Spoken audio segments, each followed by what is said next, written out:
c'est ainsi que nous avons pensé quand même que, par rapport à la demande de la territorialisation aussi des demandes et des réponses en matière d'offres d'emploi des jeunes, le département de Mbour, par le biais de son conseil départemental, devait quand même essayer de fédérer autour de cette institution-là toutes les forces vives du département pour essayer d'avoir quand même d'amener un début de réponse et surtout de propositions et aider son Excellence le président Macky Sall à prendre à bras le corps cet épineux problème. Donc c'est important.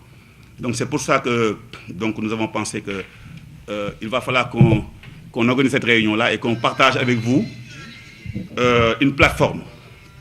C'est une plateforme que Madame Sibi a eu quand même a déjà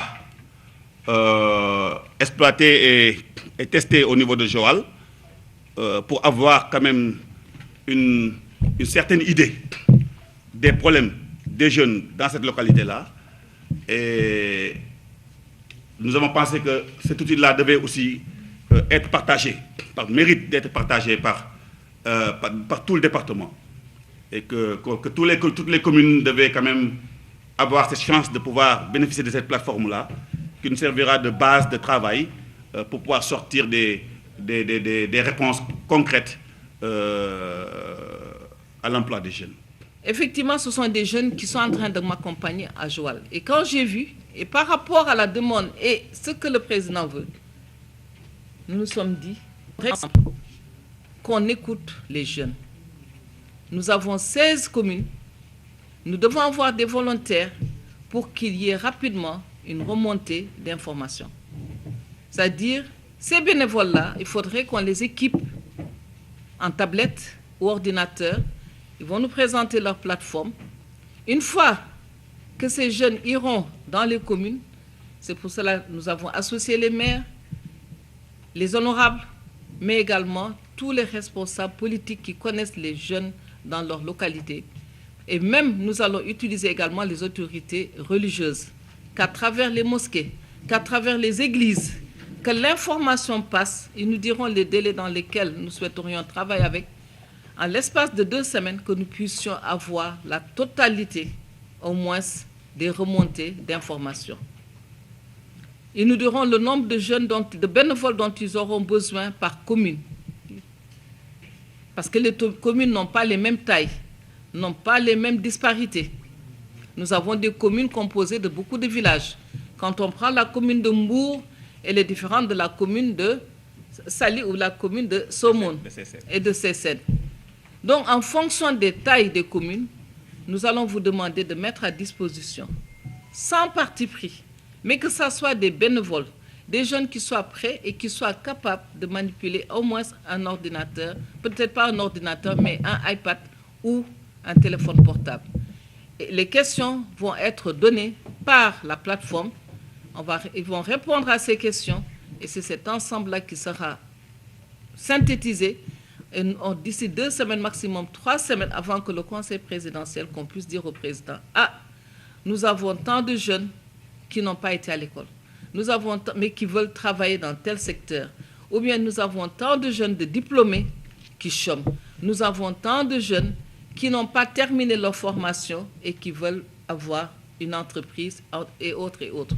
Donc, normalement, l'étude diagnostique va nous permettre rapidement d'avoir le maximum d'informations. Peut-être pas à 100%, mais nous osons espérer au moins à 75%, voire 80%, on aura une remontée d'informations. Et par rapport maintenant aux différentes possibilités que nous aurons dans le département, les mettre en vis-à-vis pour pouvoir répondre à ces jeunes, à la demande de ces jeunes, aux attentes de ces jeunes. On doit répondre à la demande pressante de notre jeunesse en matière d'emploi, en matière de sous-emploi, en matière de formation, en matière d'entrepreneuriat. Nous avons vu que les derniers événements qui sont passés sont réellement dus à une souffrance de la jeunesse, à un sous-emploi, mais aussi à une pauvreté grandissante dans les grandes villes et même dans les milieux ruraux. C'est pour cette raison que le chef de l'État a lancé un grand appel à tous les cadres, à toute la coalition Benno Bokk Yakaar, à tous les maires des communes, à tous les élus, mais à tous ceux qui sont épris en fait de justice et de solutions pour la jeunesse. En quoi consiste le projet? D'abord, faire l'état des lieux. On a besoin de bien diagnostiquer le problème qui s'est posé. Est-ce que c'est tout simplement un problème d'opposants ou bien est-ce qu'il y a quand même une autre lecture qu'on pourrait en faire, notamment en matière de mal-être de la jeunesse? C'est pour cette raison-là que cette initiative a été lancée. Madame le ministre a déjà expérimenté une partie de cette méthode au niveau de Joal et nous avons voulu, sous la présidence de Monsieur le président du conseil départemental, réunir tous les acteurs politiques de la coalition Benno Bokk Yakaar, de l'APR, de tous les partis aussi de Macky 2012, tous ceux qui soutiennent le président. Parce que ce projet va au-delà même de la coalition et au-delà même de Macky 2012 et de tous les partis qui le soutiennent. Donc l'idée, c'est d'abord de comprendre ce qui s'est passé. L'idée, c'est d'interroger les jeunes. L'idée, c'est de faire ce qu'on appelle le diagnostic et mesurer l'ampleur justement du chômage dans notre pays, mais surtout dans le département de Mbour, dans les 16 communes. La deuxième étape après cette mesure, c'est aussi de convoquer un forum pour écouter les jeunes, pour savoir dans les 3 catégories suivantes quel est le pourcentage des jeunes qui sont dans ces 3 catégories. La première catégorie, c'est les jeunes qui sont au chômage.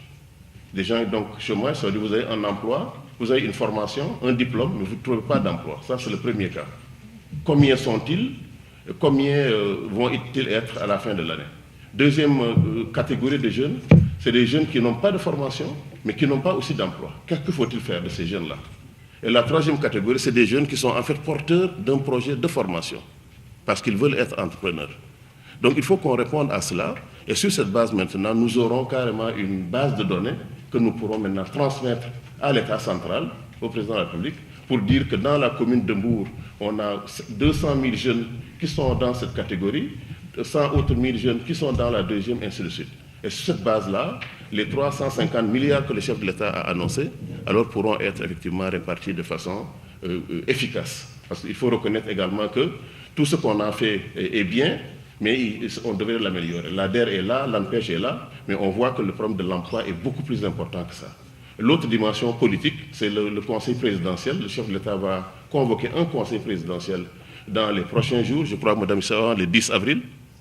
Et ce conseil, alors, sera justement réservé uniquement à l'emploi des jeunes dans le court terme, dans le moyen et dans le long terme.